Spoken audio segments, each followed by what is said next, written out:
Muy bien, comenzaremos la clase. Ya estamos por terminar todo lo que es esta tercera fase y tocaremos lo que es el alumbramiento patológico. Vamos a hablar un poco sobre lo que es la hemorragia del alumbramiento, un tema importante, ¿no? La hemorragia posparto, que justo como comentaba en los grupos de práctica, esta hemorragia del posparto es algo muy temido, ¿no? Que tenemos que tratar es lo que tenemos que tener más pensamiento, un pensamiento más rápido al momento de activar la clave roja, hacer el tratamiento adecuado, ir pensando, ¿no? Que tenemos que guiar la clave roja, traer los medicamentos, la etiología de esta hemorragia posparto, ¿no? Y vamos a hablar sobre la retención de placenta, un poco sobre la inversión aguda del útero. Entonces, esta diapositiva la saqué del doctor Laime. Hablaron sobre los trabajos el trabajo de parto, ¿no? Son 3 periodos y nos vamos a abocar más en lo que es el tercer periodo, que es la expulsión de la placenta, que es el periodo del alumbramiento, incluso en algunas literaturas hasta cuarto periodo, pero eh, ya se habla, ¿no? Se habla de lo que es el alumbramiento dirigido, porque justamente este alumbramiento dirigido con la infusión de oxitocina y la tracción sostenida del cordón al momento del alumbramiento va a disminuir, ¿no? Lo que es hemorragia en el posparto. Entonces esto va a iniciar este tercer periodo, tiene que iniciar inmediatamente después del parto y va a finalizar con la expulsión completa de las placentas y las membranas, ¿no? Entonces el alumbramiento patológico va a ser todas las alteraciones que van a producirse si es que no sale completamente esta placenta y membranas. Vamos a tocar también un parto eutóxico, ¿no? Ya sabemos el parto eutóxico tiene que involucrar también la expulsión completa de estas placentas y membranas y no que se quede algún resto o algo. Volvemos a tocar entonces lo que es el manejo activo del alumbramiento. Una vez que ya se dé el parto, sale bebito, tenemos que ver, hacer el manejo activo del alumbramiento, ¿no? Vamos a palpar el abdomen para descartar que haya la presencia de otro feto. Vamos a hacer la tracción controlada del cordón y vamos a colocar nuestro uretónico, ¿no? Ya saben ustedes, la oxitocina, 10 unidades, una ampollita.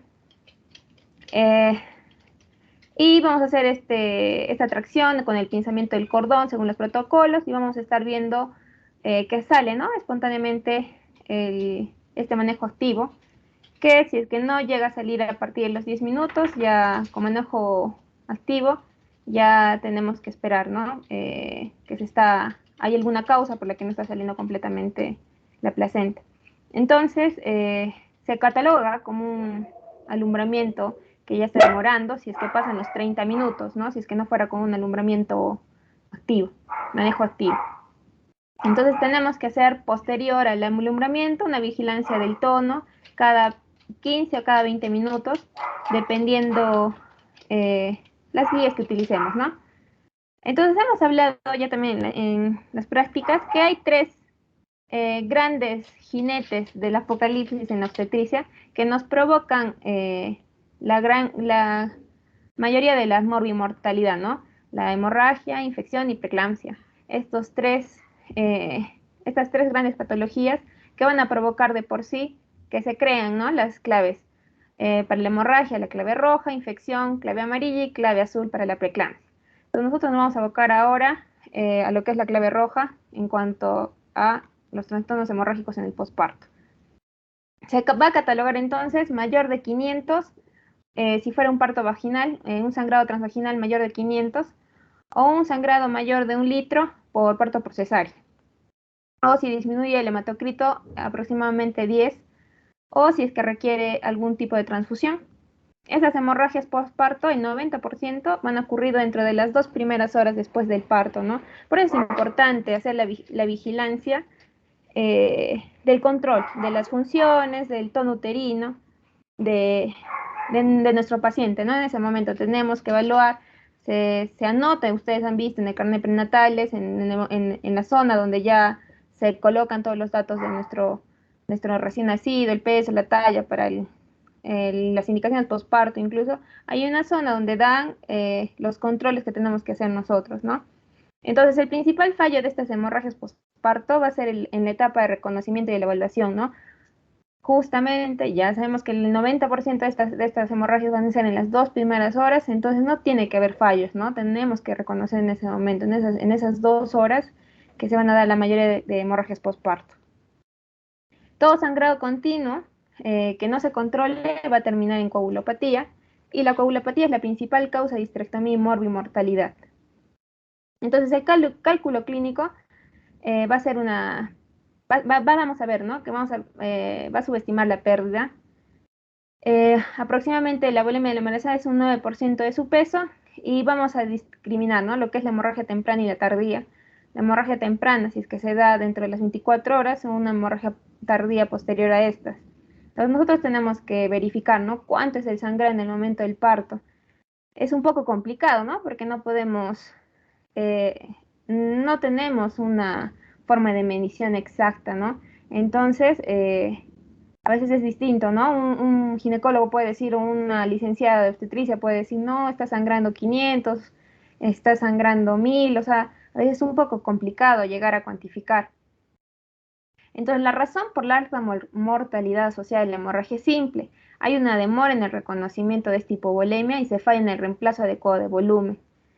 Eh, ¿Qué pasa? Esta condición de sangrado va ocurrida durante el estado puerperal, va a condicionar inestabilidad hemodinámica, y la pérdida de volumen sanguíneo superior a 150 mililitros por minuto va a causar hasta un 50% del volumen, ¿no?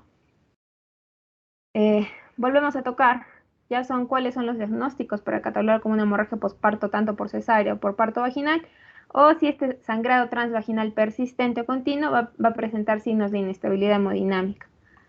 Entonces, normalmente en una hemostasia posparto tiene que haber tanto una contracción miometral, la compresión de los vasos que dan aporte sanguíneo a la placenta, y también factores procoagulantes, ¿no?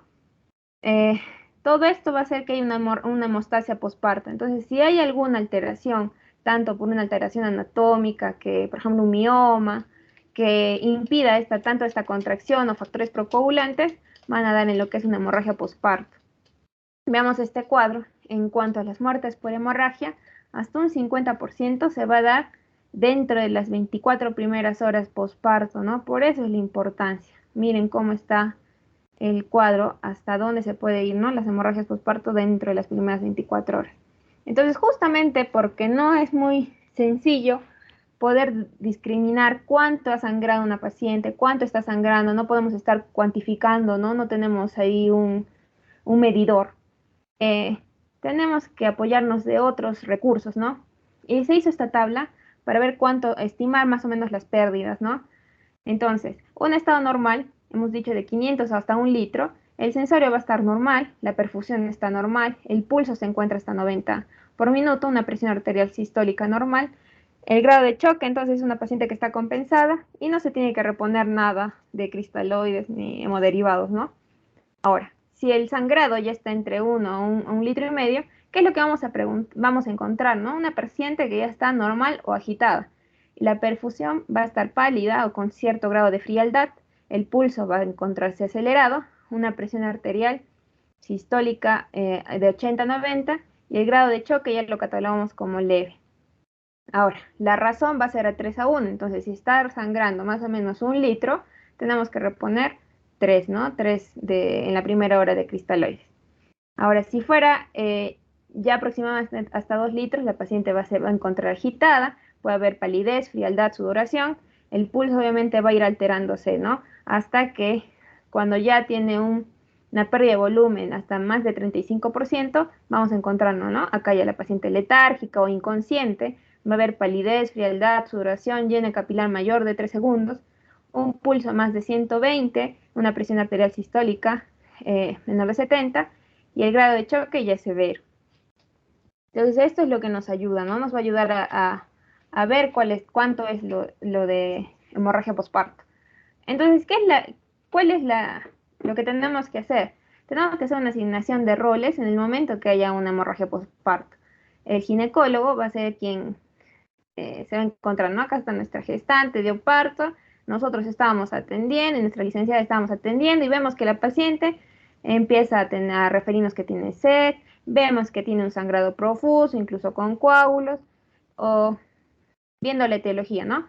pero tenemos que activar nuestra clave roja. Entonces nosotros vamos a asignar los demás roles, vamos a clasificar el estado de choque, en qué estado de choque se encuentra. Tenemos que ir pensando, mientras vamos clasificando el estado de choque, cuál es nuestra causa. Y han conversado seguramente en sus prácticas que tenemos que pensar primero en nuestras 4Ts, ¿no? Ya tienen que tener cuáles son en orden de frecuencia. La primera causa que tienen que pensar ustedes es tono, ¿ya? En tono, una hipotonía uterina, una tonía uterina. Luego tienen que ver tejido, trauma o trombina, ¿no? Por orden de etiología. Posteriormente, nosotros nos vamos a ir encontrando haciendo el masaje uterino. Podemos hacer la colocación de sondas si el sangrado es profuso, si estamos pensando de repente ingresar a la sala de operaciones. Tenemos que ir verificando que se vayan cumpliendo las funciones y nosotros vamos colocando los medicamentos. Tanto el asistente 2 o el asistente 3 van a seguir viendo, van a estar monitorizando, van a estar colocando la medicación y van a estar también colocando si es que necesita oxígeno, el control de funciones vitales. Y un circulante 4 tiene que colocar, tiene que avisar, ¿no? Tiene que avisar si es que vamos a necesitar algún otro tratamiento, si vamos a necesitar banco de sangre, vamos a avisar al anestesiólogo, si es que vamos a ingresar a la sala de operaciones. Entonces, estas claves para eso sirven, ¿no? Porque se activa, así como el doctor pronto que ustedes han visto en los hospitales, se activa esta clave roja, ¿no? Todo el hospital tiene que saber cuál es una clave roja, qué significa una clave roja y más los servicios comprometidos, ¿no? Banco de sangre sabe que si activamos clave roja tiene que tener ya, si es que vamos a necesitar algún hemoderivado, si tenemos que colocar exámenes de laboratorio, tiene que saber que esos son prioridades.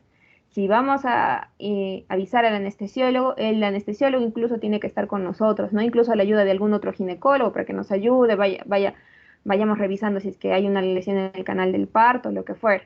Entonces, todo el hospital tiene que saber cuál es la asignación de los roles, cómo se activa la clave roja, tienen que estar pendientes de la guía técnica, ¿no? Para que no haya errores en ese momento.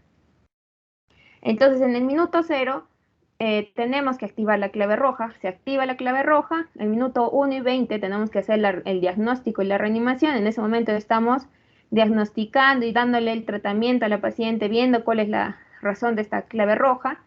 En el minuto 20-60 la estabilizamos y a partir del minuto 60 hacemos las maniobras avanzadas o la referimos a la paciente, ¿no? Entonces, una paciente con hemorragia genital, hemos dicho, activamos el código. ¿Y quién lo puede activar? Lo puede activar cualquier personal de salud que esté con la paciente en ese momento. Imaginando que los ginecólogos se fueran a operar, está solo la enfermera o el interno que está viendo, que está sangrando, se está poniendo pálida. Por eso tenemos que tomar las funciones. Vemos, lo activamos. Tenemos que clasificar el grado de choque y alertamos al personal, a todo el personal involucrado. En el minuto 1 al 20 tenemos que hacer la reanimación, verificar la permeabilidad de la vía aérea, se puede colocar oxígeno, tanto cánula binasal o máscara de reservorio para mantener una saturación mayor del 95%, y la circulación, ¿no? Se tiene que colocar ya unos accesos venosos grandes, ¿no? Unas vías periféricas grandes. Incluso si tenemos ya todo esto de la hemorragia posparto, tiene que ser prevención, ¿no? Ahorita vamos a hablar sobre los factores de riesgo, pero si ya sabemos que tenemos una paciente que tiene un bebito que es macrosómico, que está en trabajo de parto, un trabajo de parto prolongado, y hay riesgo de que vaya a tener sangrado en el momento de parto, ya tenemos que prevenir, ¿no? Nada nos quita colocarle 2 vías y tenerle a la paciente con sus 2 vías. O si tenemos una paciente que nos da signos sugestivos de acretismo placentario, tiene que entrar y está en trabajo de parto eh, hay riesgo de que tenga el acretismo, algo, tenemos que colocarle sus vías para que ya, por si necesitamos sangre, por si necesitamos más accesos venosos, se pueda encontrar en ese momento y no estar corriendo, ¿no? Colocar la sonda Foley, la toma de muestra, definir la necesidad de transfusión y la aplicación de medicamentos. Entonces, ¿cuáles son nuestros factores predisponentes? Van a catalogarse antes del embarazo, durante el embarazo y durante el parto. Entonces, una paciente que tiene su primer parto, gran multiparidad, alteraciones estructurales, como hablamos la miomatosis uterina, si tiene púrpura, anemia, enfermedades hematológicas, una edad mayor de 35 años, un antecedente de hemorragia posparto, ya nos da una alerta, ¿no? Durante el embarazo, si tenemos ya diagnóstico de placenta previa, polidramis, macrosomía, eclampsia, muerte fetal, igual nos da ya la alerta. Y durante el trabajo de parto, paciente que ha tenido un parto precipitado, se le ha hecho inducción o conducción, un parto prolongado u obstruido, el uso de forceps, anestesia o analgesia, una coriamnitis o SIT, ya nos da también la alerta de que puede ser una hemorragia postparto. Entonces, acá vemos las 4 T's. Estos son las causas y los factores predisponentes, tal cual es su libro, con más detallado para que lo lean. Pero acá, nos vamos a las 4 T's. Siempre acuérdense, no se pueden olvidar, ¿no? ¿Cuáles son las 4 causas más importantes de una hemorragia postparto? Entonces, primera, siempre tono, hasta un 80%, la atonia uterina. Tejido y trauma y trombina, ¿no? Entonces, primero ya hemos dicho que vamos a activar el código rojo, vamos a hacer una capacitación, tenemos que tener la guía para consulta, una evaluación. Como dije, acá se hace una estimación visual, ahí va a venir más lo que es la clasificación del estado de choque, pero se tiene que tomar las muestras de sanguíneas y vamos a ver que en algunos hospitales, en algunos lugares, se hizo esta bolsa calibrada para recolección, ¿no? Para ver más o menos cuánto sangra y esto tiene su medida, ¿no? Para ver cuánto está sangrando, pero es difícil de tenerla, ¿no? Entonces el manejo de la hemorragia va a ser la estabilización y tenemos que ir identificando la etiología. Entonces, los principios de cualquier hemorragia postparto se tiene que priorizar la condición materna sobre la fetal, un trabajo en equipo, el control del sangrado tiene que ser simultáneo a la reposición de volumen y saber, ¿no?, que se tolera mejor la hipoxia y la hipovolemia. Entonces, en cuanto a la etiología, si hay retención de tejido por la por la T de tejido, podemos pensar en placenta por acretismo placentario, cirugía uterina previa o coágulos. Trombina pueden ser por factores adquiridos o congénitos. Si es por atonía uterina, cualquier patología que nos dé una sobredistensión, ¿no? Es como un globo, imagínense qué cosa, cómo se regresa un globo inflado, ¿no? Queda ya medio suelto. Entonces puede provocar atonía uterina, ¿no? ¿Qué provoca sobredistensión? Gestaciones múltiples, polidramnios, feto con macrosomía, agotamiento muscular, por ejemplo, parto prolongado o precipitado a la multiparidad, ¿no? Trauma, desgarros en el canal del parto, rotura de ciencia uterina y la inversión uterina. Nuevamente, acá, si hay cansancio del músculo uterino por un parto precipitado, prolongado, multiparidad, alteración anatómica o funcional, cualquiera, ¿no? Miomas, placenta previa, anomalías uterinas, cesárea, sobredistensión uterina, polidrama, gestación múltiple, macrosomía, infección que también puede provocar fiebre o RPM. Por tejido, si hay una expulsión incompleta, cirugía anterior, una paridad alta, placenta anómala, coágulos, un útero atónico. Si hay trauma, lesión cervical, vaginal o perineal, la ruptura uterina, si es que tiene el antecedente cesárea anterior, inversión uterina, si es que es un paciente que tenga antecedente multiparidad, una placenta fúndica o una excesiva tracción del cordón, desgarro en la cesárea por mal posición o gran encajamiento, ¿no? Eso puede pasar en el momento de entrar a la sala de operaciones si es que ya está en trabajo de parto y el bebito estaba bien encajado. Trombofilias, o que se van a dar más por alteraciones en la coagulación, que pueden ser adquiridos como síndrome antifosfolipídico, infecciones, muerte fetal, embolia líquido amniótico, preeclampsia, neoplasias, defectos endoteliales. Entonces, lo importante es tener una mente preparada, tiene que ser una mente preventiva, se tiene que hacer un manejo intraparto, un manejo activo, se tiene que colocar los uterotónicos después del parto vaginal y si es que es una parto por cesárea, también una administración preventiva de uterotónicos. Entonces vamos a hablar un poquito ya de cada una. Si fuera el caso de la atonía uterina, que es la causa más frecuente de hemorragia, tenemos que hacer un masaje uterino. Lo primero que tenemos que hacer, vemos que la paciente sigue sangrando y el útero no está duro, no se forma el globo de seguridad pinar, empezamos a hacer nuestro masaje uterino. Vemos si amerita o no hacer la extracción manual de la placenta, si es que se ha quedado, y colocamos nuestros uterotónicos. ¿Cuáles van a ser nuestros uterotónicos luego del masaje? El más conocido, el que ustedes, más conocido, barato, la oxitocina, ¿no? Que viene una ampolla de 10 unidades. ¿Qué efectos secundarios? No tiene mucho, solo contracciones dolorosas, náuseas, vómitos. Puede haber hipersensibilidad al fármaco. Este es el tratamiento de primera línea, ¿no? Se puede colocar. Luego existe lo que es el ergotrate, la metilergonovina. Vienen ampollas de 0,25.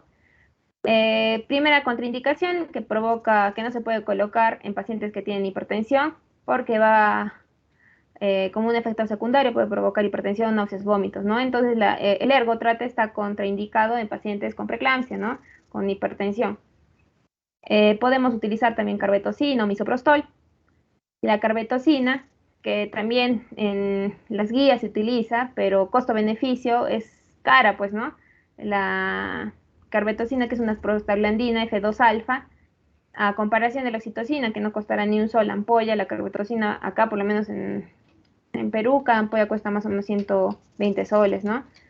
Y contraindicado en pacientes que tienen asma, ¿no? Preguntar si tienen, porque va a producir broncoespasmo, enrojecimiento.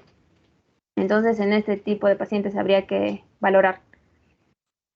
Y para manejo de hemorragia postparto, el tratamiento que se utiliza también, si es que hay sangrado, el ácido tranexámico, 1 gramo endovenoso a velocidad de 1 miligramo por minuto, y se puede repetir a los 30 minutos si persiste el sangrado o si reaparece 24 horas posterior. Y viene la presentación de 1 gramo, ¿no? Que también es de otro medicamento que podríamos utilizar en una hemorragia postparto. Entonces tenemos oxitocina, ergotrate, carbetocina y misoprostol. Las tabletas, ¿no? Podemos colocar las tabletas de misoprostol vienen de 200 y podemos colocar hasta 4 tabletas, ¿no? Vía vaginal, vía endorrectal, vía sublingual.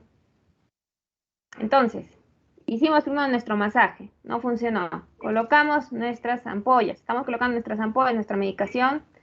Y seguimos, hacemos el masaje bimanual. Entonces, miren la figura, ¿no? Este es el masaje bimanual para tratar de recuperar un poco el tono. Mientras vamos colocando el medicamento, el que está activando la clave roja está haciendo el masaje bimanual porque está descubriendo que esta clave es por hipotonía, ¿no? Por atonía. Entonces, estamos haciendo con una mano en el fondo uterino y con la otra empuñada vamos haciendo el masaje. Si es que a pesar de eso sigue con el sangrado, ya activamos pues, ¿no? Todas nuestras maniobras de clave roja, porque tenemos que de repente pasar ya hemoderivados. Se supone que a pesar de los uterotónicos sigue, ¿no? Sigue el sangrado. Ver si es que tenemos que permeabilizar mayor cantidad de vías y si persiste, pero ya recupera un poco el tono, vemos, volver a revisar el canal del parto, ¿no? De repente hay alguna otra lesión, un desgarro o algo. Si persiste el sangrado, ¿qué otro tipo de maniobras podemos hacer? Maniobras avanzadas, podemos utilizar taponamiento uterino. Y acá se vio, ¿no? Que podríamos hacer taponamiento de Bakri con el balón Bakri en pacientes que no responden, ¿no? Inicialmente ya hicimos el manejo médico, hicimos nuestro masaje y antes de entrar a un tratamiento quirúrgico, podríamos utilizar, ¿no? Este balón Bakri que se instila, ¿no? De 300 a 500 cc que van a tratar de taponar, ¿no? Por así decirlo, y para tratar de controlar un sangrado. Si a pesar de eso persiste con el sangrado y nos estamos dando cuenta que no hay lesión en el canal de parto y persiste con el sangrado, ya podríamos hacer alguna intervención quirúrgica, ¿no? Puede ser ligaduras selectivas de la arteria uterina, una sutura compresiva de Lynch, que se ve acá en este dibujo, ¿no? Que lo que trata es de comprimir el útero, ¿no? Le ingresamos a sala de operaciones, antes de hacer la histerectomía intentamos, ¿no? Hacer una sutura compresiva de Lynch. Bueno, hay más suturas, pero la más conocida es esta, que los puntos tratan de que el útero, en vez de que se sobredistiende y se llene de coágulos, se vuelva más contractil, no más chiquito. O ya dependiendo, ¿no? Si a pesar de eso persiste el sangrado, vemos que el útero es flácido, que no contrae a pesar de todas las medicaciones que hemos colocado, porque hemos ido en pasos, ¿no? Ya pasar a una histerectomía. Entonces hemos dicho que vamos a colocar en hemorragia postparto oxígeno, vía, sonda, cristaloides a razón de 3 a 1, ¿no? Por cada mililitro de sangre, 3 cc de cristaloides. Vemos si amerita o no pasar transfusión sanguínea. Tenemos que ver si vamos a colocar oxitocina, ya hemos hablado, si se hace masaje uterino, compresión aórtica, taponamiento uterino. Y en cuanto a tratamiento quirúrgico, la sutura de Lynch, la ligadura de uterinas ováricas, ligadura de hipogástricas, histerectomía, ¿no? Y ya tratamientos con radiología intervencionista se puede hacer embolización angiográfica, ¿no? Ahora, otra emergencia, otro problema de que yo también creo que no he visto, creo solo una vez, pero no he visto una inversión completa. La inversión uterina, ¿no? ¿Cuáles son nuestros factores de riesgo para una inversión uterina? Una implantación de la placenta en el fondo uterino, pacientes que hayan tenido atonía uterina, si es que se hace una tracción del cordón antes de la separación placentaria y una placentación anormal, ¿no? Entonces vamos a ver que hay grados de inversión uterina, ¿no? Ya lo que es una emergencia, un problema que se tiene que ingresar a sala de operaciones inmediatamente si es que se provoca una inversión uterina completa, ¿no? Como un grado 4, ¿no? Que ya está saliendo por la vagina, vemos la tumoración, que es el útero, incluso se puede ver ya eh, la placenta, incluso si está pegada, ¿no? Al momento de jalar y traccionamos, ¿no? Es como, como una sombrilla, ¿no? Que le damos la vuelta. Puede ser puerperal o no, puede ser completa si pasa el OCE o incompleta. Las causas, ¿qué requisitos, no? Tiene que haber una dilatación cervical, tiene que haber relajación uterina y una placenta fúndica. La principal causa, ¿no? De estas inversiones uterinas es la tracción del cordón. Otros factores, la placenta ácreta, ácreta, extracción manual, la mala atención del alumbramiento, un cordón corto, debilidad congénita uterina, trastorno funcional, macrosomía, inducción. Entonces el diagnóstico, ¿no? Vamos a ver, va a haber una hemorragia, choque y dolor. Los dos tipos de choque que van a causar esta inversión uterina es un choque hipovolémico y neurogénico, ¿no? Son los dos tipos de choque que podemos encontrar en estos momentos, ¿no? Tanto por la manipulación del cuello uterino y por el sangrado, que es un sangrado masivo. El abdomen, vamos a ver que el útero ya no es palpable, ¿no? Eh, en la vagina podemos encontrar el tumor, ¿no? El útero, que es una tumoración blanda, piriforme. Entonces va a haber un dolor pélvico que va a ir aumentando, ¿no? El caso que yo vi, justamente se dieron cuenta porque dio el parto, nadie se dio cuenta, se atendió el alumbramiento y la paciente se quejaba de bastante dolor. Pasaron 10, 15 minutos, la paciente seguía quejándose con el dolor, empezó el sangrado, hacemos tacto y el útero está invertido, ¿no? Y al toque se tiene que ingresar a sala de operaciones para tratar de hacer la corrección. Obviamente, si es que a pesar de eso no se hace la corrección, ya se ingresa a sala de operaciones para hacer la histerectomía, ¿no? El tratamiento va a provocar una hemorragia, entonces hipovolemia y choque, se tiene que hacer la recolocación uterina. Si es maniobras no quirúrgicas, la maniobra de Johnson, que es la tratar de reponer, ¿no? Con la mano el útero. Y tratamiento quirúrgico en la operación de Huntington. Entonces, la clasificación según la extensión, grado 1, si el fondo, ya han visto la imagen previa, ¿no? Si el fondo uterino se extiende hasta el cuello uterino, grado 2, si esta protusión del fondo por debajo del anillo cervical, pero que no alcanza el orificio vaginal, grado 3 se puede llamar completa, si llega a la extensión del fondo hasta el orificio vaginal, y un grado 4 si es un prolapso total, ¿no? La vagina está invertida con el útero por debajo del orificio vaginal. Entonces el tratamiento es restaurar el útero a su posición. Entonces con la maniobra de Johnson. Entonces miren cómo se trata de recolocar el útero, ¿no? Y ver si puede pasar por donde está el uterino, si es que llega a pasar, ¿no? Obviamente luego de eso, primero tenemos que colocar medicamento relajante y obviamente sedada a la paciente, ¿no? Y posterior a eso se coloca ya uterotónicos para tratar de que esté contracting, ¿no? La vez que yo vi, sí se logró reponer, pero la volvimos a ingresar a la sala porque posterior hizo una tonía, ¿no? Hizo una tonía completa. Entonces se tuvo que hacer la histerectomía total.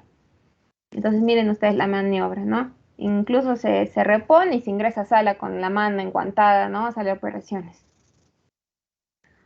Ahora, ¿qué pasa si tenemos una retención de placenta? ¿Cuál es el procedimiento que tenemos que hacer, ¿no? Hacemos un consentimiento informado, los familiares deben estar enterados de la complicación, si se quedó la placenta, tienen que saber que también es una emergencia, ¿no? Que es posiblemente se puede hacer llegar a un shock, a una histerectomía, ¿no? Si es que persiste el sangrado. Se canalizan las bránulas, se administra atropina, tomar muestras de sangre para las pruebas cruzadas, si es que necesitamos sangre. La anestesia general de urgencia, si no se realiza con Decepam, con sedación con Decepam, 10 miligramos diluidos en 10 mililitros. Se hace la asepsia y antisepsia, se puede colocar analgesia con petidina, Decepam, y se hace un tratamiento con antibiótico profilaxis, ¿no? Como una cesárea, ¿no? Con cefazolina, metronidazol. Si hay infección, cefazolina, gentamicina, metronidazol, si existe fiebre 72, se inicia ya una antibiótico terapia. Entonces, esta retención de placenta puede ser total si se provocan, si es que es producida por distocias dinámicas, por inercia o por anillos de contracción, distocias anatómicas si son por producto de adherencias anormales de la placenta, parcial, si hay restos de placenta o cotiledones o restos de membranas, y algunas causas como alteraciones uterinas, como miomas, que pueden provocar que haya retención de restos. Entonces, una distocia dinámica, vamos a ver por inercia, va a haber una actividad contráctil insuficiente para desprender y expulsar la placenta, ¿no? ¿Por qué causas? Si se ha hecho un uso abusivo de drogas sedantes, malformaciones congénitas, distensión exagerada de las fibras musculares uterinas, ¿no? Si tenemos polidramios, embarazo gemelar, casi todo se relaciona, ¿no? Degeneración de las mismas fibras uterinas, obviamente a mayores partos, ¿no? Obesidad, fibromatosis, miomatosis, agotamiento de la actividad contráctil del útero después de partos prolongados, infecciones, anillos de contracción. Entonces, estos anillos de contracción, ¿no? Pueden provocar que se forman, ¿no? Hay una contracción de algún segmento del útero, que puede ser en un cuerno o puede ser también un encarcelamiento que hace que salga parcialmente, se retenga totalmente la placenta. Entonces, ese tipo de patogenias se deben a la contractura de una zona circular del útero, ¿no? Algunas zonas de musculatura del útero se contraen. Pueden ser esenciales o por una inadecuada aceleración del desprendimiento placentario, ¿no? Un masaje intempestivo del útero, una incorrecta administración de oxitóxicos, ¿no? Hay que ver también en qué momento hacemos el manejo activo. Se producen en diferentes sectores del útero, pueden ser en cuerno, en todo el segmento inferior, o bien toda la zona que constituye entre este y el cuerpo, ¿no? Hay que ver dónde se forma el, este anillo de contracción, ¿no? Nosotros conocemos el tacto, porque obviamente pasa media hora y no sale la placenta, hacemos nuestro tacto y vemos, ¿no? Sentimos un anillo de contracción, sentimos algo duro que ni siquiera deja a veces pasar la mano. Por distocias anatómicas puede provocarse por adherencia normal de la placenta, un acretismo placentario, ¿no? Esto puede ser una placenta creta íncreta o pércreta, un percretismo placentario. Y por alteraciones uterinas, ya saben ustedes, los miomas. Esta retención de restos, la retención de restos placentarios, la retención de una porción del placenta es más común si la placenta se encuentra con un lóbulo accesorio subcenturiata, ¿no? Puede ocurrir por maniobras incorrectas del periodo del alumbramiento. La clínica va a ser sangrado, dificultad contráctil del útero, ¿no? Que va a provocar atonía uterina. Se tiene que examinar, por eso es importante. Han visto, luego del parto se da el alumbramiento, el personal que se encarga del parto tiene que examinar su placenta, ¿no? Tiene que ver que todos los cotiledones estén completos, tiene que ver de abrir la placenta, ver cómo están las membranas, tratar de que estén completas, ver que no falte nada, ¿no? Examinar la placenta una vez expulsada para evidenciar la integridad de los vasos sanguíneos y las membranas. ¿Y cuáles van a ser nuestros factores de riesgo? Un embarazo pretérmino, sobre todo en el segundo trimestre. Por eso, las pacientes que tienen embarazo pretérmino, como pueden quedarse restos placentarios, en un embarazo pretérmino se programa para un curetaje, ¿no? Posparto por retención, casi siempre quedan restos placentarios. Coriamnionitis o cotiledones accesorios. Entonces, la técnica, si es que se queda tanto la membrana, y bueno, con una mano tratamos de encontrar si es que ha quedado parte del cordón o si es que se rompe por la mucha tracción. Entonces colocamos, ¿no?, nuestros guantes estériles largos, unos guantes que lleguen a la altura del codo, nos ponemos doble guante para tratar de calzar y no mancharnos. Y con una mano, si llega a fondo uterino, le pedimos a nuestro ayudante que llegue a fondo uterino y nosotros empezamos a tocar el borde, ¿no? Tenemos que discriminar, metemos toda nuestra mano y tratamos de discriminar lo que es el borde de la placenta con el útero, ¿no? Y empezamos a sacarlo, ¿no? Por un costado, ¿no? Eh, la, la placenta. Y tratando de verificar, ¿no? Posterior a eso, que salga completamente, ¿no? Porque no haya ningún resto o un lóbulo accesorio. Posterior a eso se tiene que colocar los uterotónicos, ¿no? Entonces, con una mano se continúa, después de haber sacado, se continúa aplicando contracción en el fondo uterino, empujándolo en sentido opuesto, ¿no? Sacamos la placenta y tratamos de retenerlo haciendo contracción, ¿no? Para que no haga una inversión uterina. Se tiene que palpar el interior de la cavidad uterina para asegurarse que se haya extraído todo el tejido placentario Se tiene que colocar posterior a eso hasta 40 unidades de oxitocina y pedir a un asistente que masajee el fondo uterino para estimular la contracción uterina y examinar la superficie uterina de la placenta para asegurarse que esté íntegra, ¿no? Para ver que no haya ningún resto si es que se ha hecho ya la extracción de placenta. Entonces, ¿qué problemas va a haber? Si la placenta queda retenida a causa de una anillo de contracción o se han transcurrido horas o días después del parto, puede que no sea posible hacer entrar totalmente toda la mano en el útero, ¿no? Entonces, extraer la placenta en fragmentos utilizando dos dedos se puede hacer, o usando una pinza Forester o una cureta gruesa, ¿no? Si es que viene la paciente, podemos hacer una ecografía, la paciente viene sangrando, intentamos hacer el examen, no vemos, entonces tratamos de ayudarnos, ¿no? Hacemos un examen en ese momento y vemos, ¿no? Si hay restos, podemos utilizarnos una cureta gruesa, una cureta Wallis, o con la pinza Forester empezamos con gasas intentando de remover, ¿no? En el fondo uterino, viendo si es que hay restos. Que casi siempre pasa eso, ¿no? Viene la paciente después de un posparto, aparentemente completa la, la placenta, pero vemos, ¿no? Nos vemos con restos de membranas. Entonces, después del procedimiento, tenemos que observar a la mujer estrechamente hasta que haya desaparecido los efectos de la sedación. Si es que le ingresamos a sala de operaciones, se tienen que monitorizar los signos vitales, palpar el fondo uterino para asegurarse que haya contraído el útero, verificar para detectar si hay una cantidad excesiva de loquios, continuar la infusión de líquidos endovenosos y transfundir según la necesidad. ¿Qué complicaciones? Puede haber inversión uterina, hemorragia masiva, ¿no? Si es que hacemos una extracción. Entonces, esta placentación anormal y de restos puede ser total, ya hemos dicho, ¿no? Funcional o anatómica, parcial, pueden quedarse restos de placenta, cotiledones, accesorios. Puede haber una placenta, diría, totalmente, parcialmente desprendida y retenida. ¿Qué vamos a encontrar? Un útero blando, que no retorna el dolor, ¿no?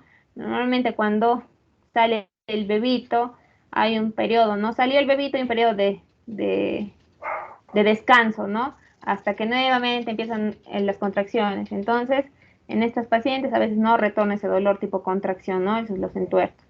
Puede haber sangrado o no, y en el tacto podemos confirmar también incluso un anillo, ¿no? Eh, Vamos a hacer el tratamiento con expectación, masajes oxitóxicos o si es que ya merita la extracción manual. Vamos a pasar ya también lo que es laceraciones y desgarros. Podemos encontrar este tipo de trauma por parto precipitado, instrumentado, el uso de forceps, si se hizo un trabajo de parto conducido, casos de macrosomía, cesáreas o versiones. Entonces va a haber un sangrado, pero el útero está retraído, no un útero contráctil, un útero contraído. Y la placenta está completa. Entonces, si vemos que el útero está contraído, la placenta está completa, pensemos, ¿no? En traumas. El tratamiento va a ser reparar el desgarro y vamos a ver que puede haber tipos eh, de del desgarros que pueden provocarse, ¿no? Desde el primer hasta el cuarto grado. Un primer grado, si hay lesión de la piel perineal. Segundo grado, si es que llegan hasta los músculos del periné, pero que no afectan el esfínter anal. Tercer grado se puede catalogar en ABC, pero esto, acuérdense, tercer grado si hay lesión en el esfínter anal. Cuarto grado, cuando hay lesión del esfínter más mucosa, ¿no? Entonces, cómo tienen que catalogar ustedes también su sangrado, su desgarro, ¿no? Y también para la corrección, ¿no? Y puede haber también hemorragias, tanto por coagulopatías, que puede ser heredada por hemofilia A, B, enfermedad de von Willebrand o adquirida, ¿no? Si hemos utilizado algún tipo de medicamento, el uso de aspirina, si ha habido una coagulopatía por consumo, por un desprendimiento de placenta inserta, embolia de líquido amniótico, una placenta previa, síndrome de HELP, sepsis, óbito, hemorragia o transfusión múltiple.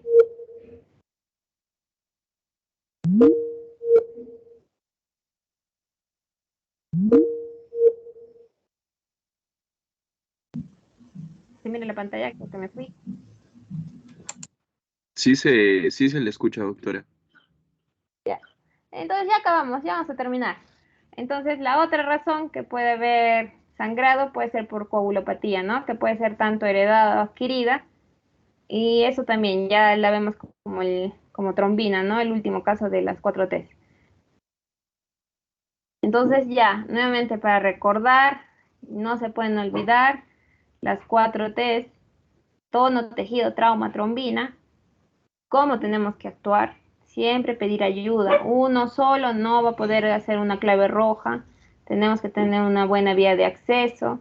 Tenemos que ir pensando mientras vamos colocando medicamentos, estamos viendo los parámetros para ver su índice de choque, estamos viendo su frecuencia, su pulso, su presión arterial, que le coloquen los uterotónicos, vamos revisando nosotros canal de parto, tenemos que ir viendo la etiología. Hacemos la compresión manual, la infusión de oxitocina, prostaglandina, el ergotrate, carbetocina, viendo qué tipo de paciente tenemos, ver si hay retención de restos o traumas. Podemos hacer un taponamiento con un balón, el balón Bacri, las suturas de compresión, podemos llegar a una sutura Belinch, radiología intervencionista, se puede hacer embolización arterial o ya pasamos por la histerectomía total o subtotal, ¿no? Si es que a pesar de eso sigue con el sangrado.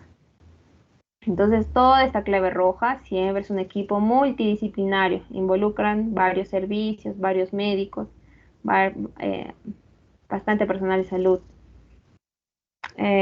Esta paciente va a entrar a una unidad de embarazo de alto riesgo. Tiene que haber también un equipo de radiología, departamento de medicina de transfusión, laboratorio disponible y con la posibilidad de ingreso a unidad de cuidados intermedios o intensivos, ¿no?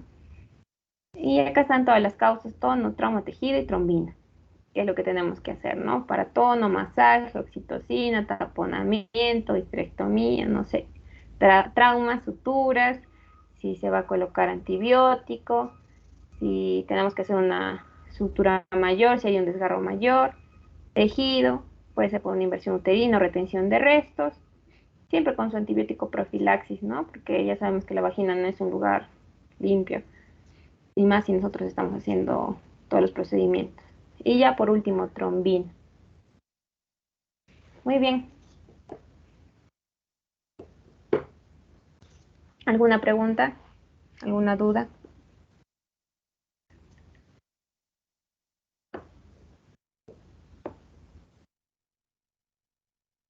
No,